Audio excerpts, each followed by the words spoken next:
राजनीति है और आज का जो हालात है, तो युवा बिहार सेना बिहार के युवाओं का डिमांड है, बिहार का डिमांड है और युवाओं का आवाज़ है।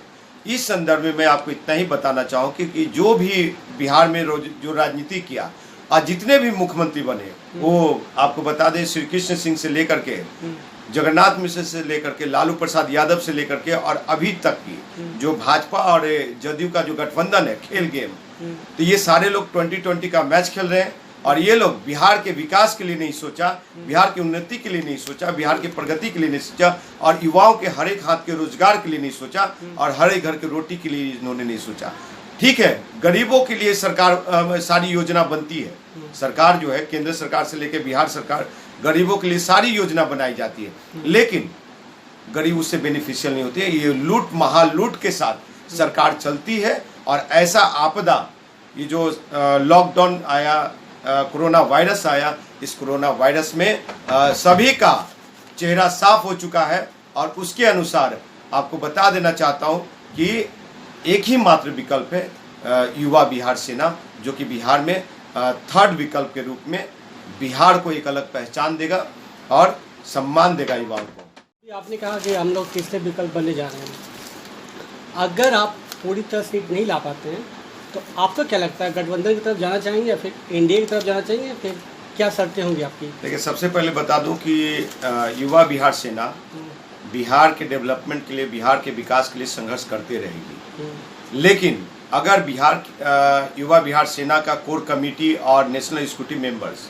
ये डिसाइड करेगी कि हमको थर्ड फ्रंट के साथ जाना चाहिए, तो थर्ड फ्रंट के साथ कुछ शर्त के साथ जाएंगे। ये शर्त वो होगा कि बिहार का विकास, युवा जो बेरोजगार पलायन करते हैं, यहाँ के श्रमिक मजदूर, गरीब मजदूर, ये लोग जो बाहर पलायन करते हैं, उनको यही रोजगार देने की बात करेंगे और सरकार जब बनेगी तो जो बंद पड़े उद्योग धंधा है, जो कुटीर उद्योग है, उसको पुनः चालू कराने की अगर शर्त मानेंगे वो लोग, तभी हम थर्ड फ्रंट के साथ जा सकेंगे। जी सर, आपका मुद्दा क्या होगा चुनाव का?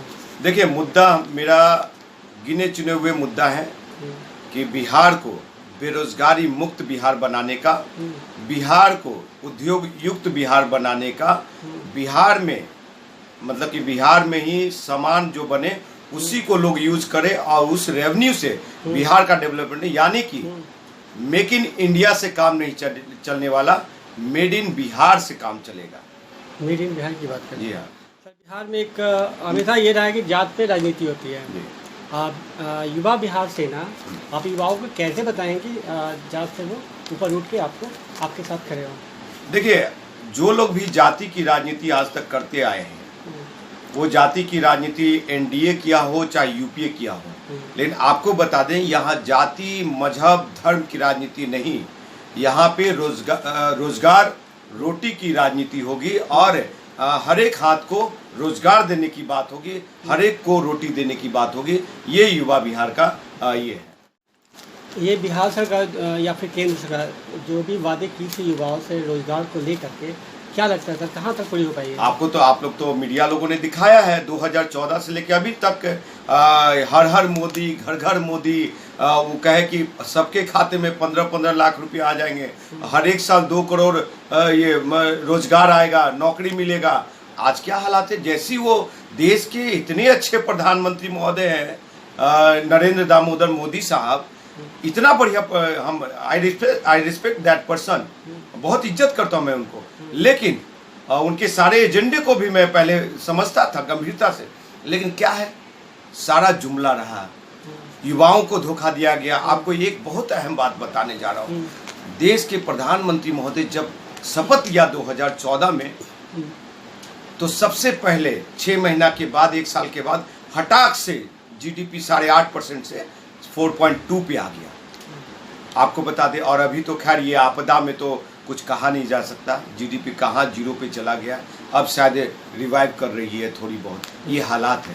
तो ऐसा चीज़ें आपको देखने को मिलती है। सर, जब आप सरकार में जाएंगे या फिर अकेले या फिर साथ में, तो आपका जो मुद्दा है बेरोजगारी का और उद्योग युक्त का है, वो आप कैसे कीजिएगा, कैसे बताएंगे आप? देखिए, युवा बिहार सेना का जब बिहार में सरकार होगा तो किसी भी श्रमिक मजदूर, लेबर मजदूर और बिहार के कोई भी बेटा दूसरे राज्य में रोजगार ढूंढने नहीं जाएगा, बल्कि बिहार का विकास ऐसे दिखेगा आपको कि दूसरे राज्य का बेटा यहाँ रोजगार मांगने आएगा, यहाँ रोजगार ढूंढने आएगा। और आपको बता दें कि विकास का रोल मॉडल में हम लोग का क्या होगा कि अभी के संदर्भ में मैं बता रहा हूँ कि जो एक लक्स साबुन है जो हर एक घर में यूज किया जाता है वो बंगाल में बनता है।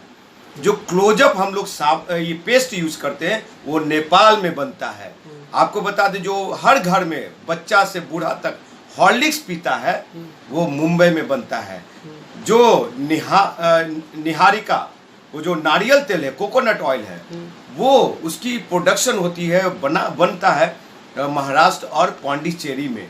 वहाँ जो उद्योग धंधे इस सब की फैक्ट्री लगी हुई है उसमें काम कौन कर रहे हैं? हमारे बिहारी भाई लोग काम कर रहे हैं। और वही फैसिलिटीज जब हम बिहार में देंगे, युवा बिहार सेना का जब सरकार होगा तो वो फैसिलिटी सुविधा अगर हम बिहार में देंगे और 10,000 जो बाहर कमाते यहाँ पे उनको 7,000 ही मिलेगा, तो ये ज़्यादा कंफर्ट महसूस करेंगे। और युवा बिहार सरकार ऐसा, युवा बिहार सेना ऐसा मॉडल लाएगा। हाँ, हर एक जिला में जो कोटा वाला जो एजुकेशन हब है ना, वो आपको युवा बिहार सेना की जब सरकार होगी तो हर एक 4 जिला पे एक कोटा एजुकेशन हब होगा। बाहर हम नहीं जाने देंगे, क्योंकि नालंदा विश्वविद्यालय एक ऐसा विश्वविद्यालय रहा है जो कि विश्व पटल पे पहचान दिया। लेकिन इतिहास गवाह है कि आजादी के बाद से लेकर के अभी तक जितने भी बिहार के मुख्यमंत्री बने, लेकिन नालंदा विश्वविद्यालय पे कोई भी काम नहीं किया। एक नकली नालंदा विश्वविद्यालय तैयार कर दिया, लेकिन उससे वहां पे कोई भी अच्छी एजुकेशन सिस्टम नहीं है। आज फिर भी लोग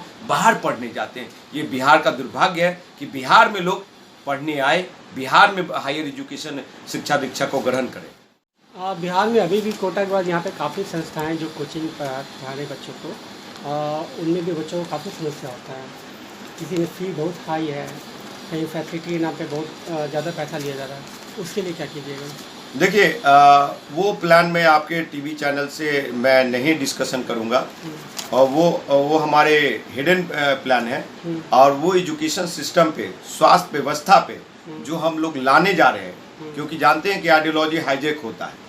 तो उस चीज़ को मैं हिडन रखूंगा, क्षमा चाहूँगा, और उस पे हम लोग का काम चल रहा है। और जब सरकार में आएंगे तो एक इतना जरूर बता देना चाहता हूँ कि ऐसा काम होगा जो विश्व पटल पे चर्चा होगी, और बिहार को एजुकेशन के मामले में, स्वास्थ्य व्यवस्था के मामले पे और रोजगार के मामले पे ये देश के जितने भी राज्य हैं उसमें से पहले नंबर या 1 to 5 में काउंट होगा। ऐसा बिहार बनाना चाहते हैं। अभी सर कोरोना संकट का समय है, बाहर से मजदूर बिहार में आए। अभी मजदूर की बात आपने कहा, उनका जो समस्या है रोजगार का, अगर आपकी सरकार आएंगे तो क्या करेंगे? उनको यही रोजगार देंगे या फिर वो वापस जाएंगे बाहर? देखिए, हाँ, जैसा कि मैं कह दिया कि बिहार का एक भी बेटा, जब युवा बिहार सेना का सरकार होगी तो बिहार का एक भी बेटा बाहर उनको रोजी रोजगार के लिए नहीं जाना होगा। और युवा बिहार सेना का सरकार जब बनेगी तो उसकी रोजगार गारंटी होगी। रोजगार गारंटी के तहत उनको रोजगार देना सरकार का काम होगा, सरकार की जिम्मा होगी। और वो ये उनकी हेल्थ व्यवस्था, हेल्थ कार्ड भी उनको मुहैया कराया जाएगा कि एक छोटे से बीमारी से लेकर के कैंसर की बीमारी तक 5 लाख खर्चा हो या 10 लाख, वो सरकार वहन करेगा। देखिए, बिहार सरकार वो अपने तरीके से बेहतर करने की कोशिश कर रहे हो, लेकिन बिल्कुल सरकारी तंत्र फेल्युअर है। इस आपदा के नाम पर मुझे जहाँ तक लगता है कि जो दिख रहा है वो लूट का माहौल बना हुआ है। बाहर से लोग आ रहे हैं, जो बिहार से बाहर श्रमिक, गरीब, मजदूर जो थे, उनको अब लॉकडाउन, मतलब विपक्ष ने घेरा, विपक्ष के प्रेशर पे अब बाहर के जो श्रमिक मजदूर है उनकी घर वापसी हो रही है। उस घर वापसी में खबरों के अनुसार, सरकार के जो रिपोर्ट आई है उसके अनुसार वो स्किल मैपिंग कर रहे हैं, मतलब कि स्किल के द्वारा स्किल सर्वेइंग कर रहे हैं, वो स्किल डेटा कलेक्ट कर रहे हैं।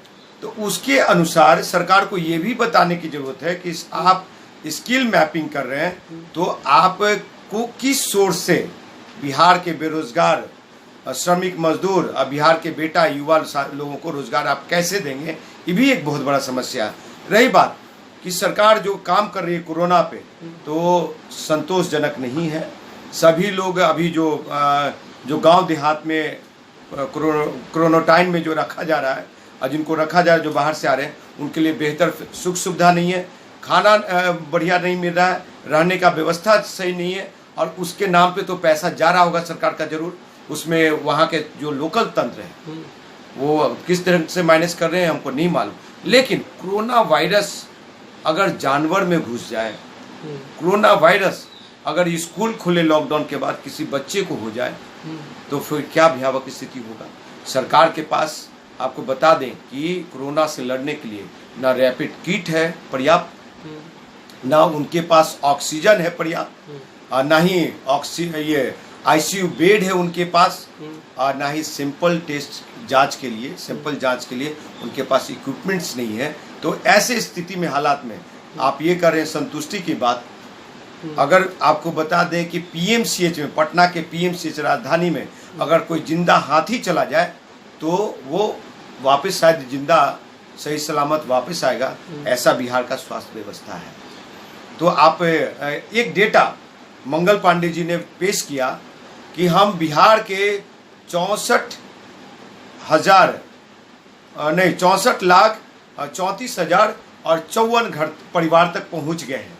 यानी कि उनकी जो है सरकारी आंकड़े के अनुसार सबके घर में स्कैनिंग हो गया।